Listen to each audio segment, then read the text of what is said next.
गोंय पुलिसाच्या घोवळी वखदा विरोधी फाट्यान हरमल हांगासर छापो घालून 1.69 कोटीचे ड्रग्स जे आसा ते एका रशियन नागरिका कडल्यान जप्त केलेले आसा। हातून वेगवेगळ्या ड्रग्सांचो आस्पाव आसा, खासा करून हातून सायलोसायबीन जे मशरूम आसा ते हातून जप्त केलेले आसा।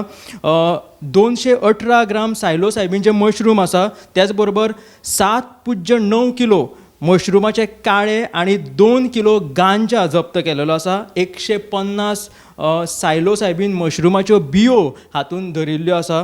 सो हे सगळे गोंय पुलिसाच्या घोवळी वखदा विरोधी फाट्यान छापो घालून हो सगळो जो ड्रग्स आसा तो जप्त केलेलो आसा। आंतरराष्ट्रीय बाजारांत जर ह्या ड्रग्साची एकूण कोत जर करीत जाल्यार हेची किंमत जी आसा ती 1,69,47,000 इतलो ह्या सगळ्या ड्रग्साचो किंमत आसा। तर हाचो फुडलो तपास सुद्दां चालू आसा। अशाच अपडेटेड खबरां खातीर पळयत रावात गोमंतक टीव्ही।